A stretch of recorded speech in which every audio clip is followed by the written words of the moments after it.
ಬಾಗಲಕೋಟೆಯಲ್ಲಿ ಶಿವಾಜಿ ಮೆರವಣಿಗೆ ಮೇಲೆ ಕಲ್ಲು ತೂರಾಟ ಪ್ರಕರಣ ಸಂಬಂಧ ಪೊಲೀಸರು ಹಿಂದೂ ಯುವಕರ ಬಂಧನಕ್ಕೆ ಹೋಗಿದ್ದಾಗ ಕುಟುಂಬಸ್ಥರು ತೀವ್ರ ಪ್ರತಿರೋಧ ಒಡ್ಡಿದ್ದು ಭಾರಿ ಹೈಡ್ರಾಮವೇ ನಡೆದು ಹೋಗಿದೆ.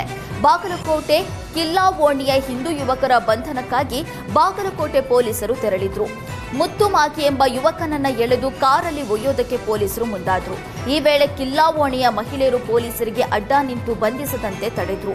ಕಲ್ಲೆಸೆತ ಕಿಡಿಗೇಡಿಗಳನ್ನ ಬಿಟ್ಟು ಅಮಾಯಕರನ್ನ ಬಂಧಿಸುತ್ತಿದ್ದಾರೆ ಅಂತ ಆಕ್ರೋಶ ವ್ಯಕ್ತಪಡಿಸಿದ್ರು. ಈ ವೇಳೆ ಪೊಲೀಸರು ಹಾಗೂ ಸ್ಥಳೀಯರ ನಡುವೆ ಭಾರಿ ವಾಗ್ವಾದವೇ ನಡೆಯಿತು. ಹುಬ್ಬಳ್ಳಿಯಲ್ಲಿ ಕರ್ನಾಟಕ ಮತ್ತು ಜಮ್ಮು ಕಾಶ್ಮೀರ ತಂಡಗಳ ನಡುವೆ ರಣಜಿ ಟ್ರೋಫಿ ಫೈನಲ್ ಪಂದ್ಯ ನಡೀತಾ ಇದೆ.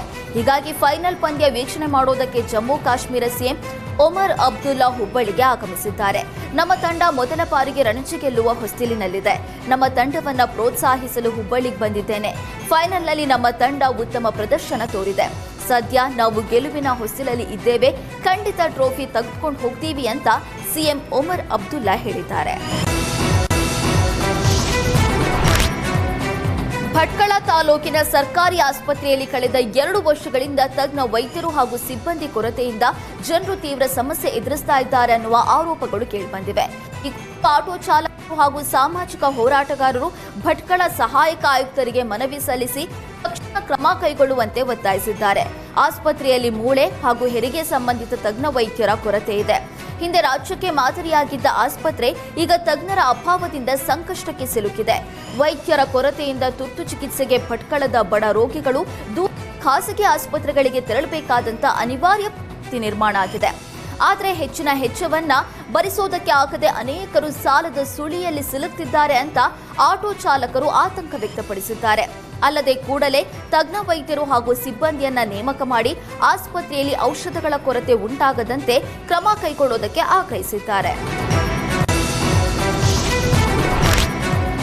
ಬ್ರಾಹ್ಮಣರ ವಿರುದ್ಧ ಅವಹೇಳನಕಾರಿ ಹೇಳಿಕೆ ನೀಡಿದ ಪ್ರಸಿದ್ಧ ಸಿಗಂದೂರು ಕ್ಷೇತ್ರದ ಧರ್ಮದರ್ಶಿ ರಾಮಪ್ಪ ವಿರುದ್ಧ ಹೊನ್ನಾವರ ಪೊಲೀಸ್ ಠಾಣೆಯಲ್ಲಿ ದೂರು ದಾಖಲಾಗಿದೆ. ಜನವರಿ 31ರಂದು ಹೊನ್ನಾವರ ತಾಲೂಕಿನ ಮೋಳ್ಕೋಡಿನ ಶ್ರೀರಾಮ ಮಂದಿರ ಪ್ರತಿಷ್ಠಾಪನಾ ಮಹೋತ್ಸವದ ಸಭಾ ಕಾರ್ಯಕ್ರಮದಲ್ಲಿ ಸಿಗಂದೂರು ಕ್ಷೇತ್ರದ ಧರ್ಮದರ್ಶಿ ರಾಮಪ್ಪ ಬ್ರಾಹ್ಮಣರನ್ನ ಬಟ್ಟ ಮುಂಡೆ ಮಕ್ಕಳು, ಬ್ರಾಹ್ಮಣರು ಸಗಣಿ ಹುಳುವಾಗಿ ಸಾಯ್ತಾರೆ ಅಂತ ನಿಂದಿಸಿದ್ರು. ಈ ವಿಡಿಯೋ ತುಣುಕು ಸಾಮಾಜಿಕ ಜಾಲತಾಣದಲ್ಲಿ ಹರಿದಾಡಿದ ನಂತರ ವ್ಯಾಪಕ ಆಕ್ರೋಶಕ್ಕೆ ಕಾರಣವಾಗಿತ್ತು. ಈ ಬಗ್ಗೆ ಸಾಗರದ ರಾಜೇಂದ್ರ ಪ್ರಸಾದ್ ಎಂಬುವರು ದೂರು ದಾಖಲಿಸಿದ್ದು, ಪ್ರಕರಣವನ್ನು ಸಾಗರದಿಂದ ಹೊನ್ನಾವರಕ್ಕೆ ವರ್ಗಾವಣೆ ಮಾಡಿ ಈಗ ಪ್ರಕರಣ ದಾಖಲಿಸಲಾಗಿದೆ.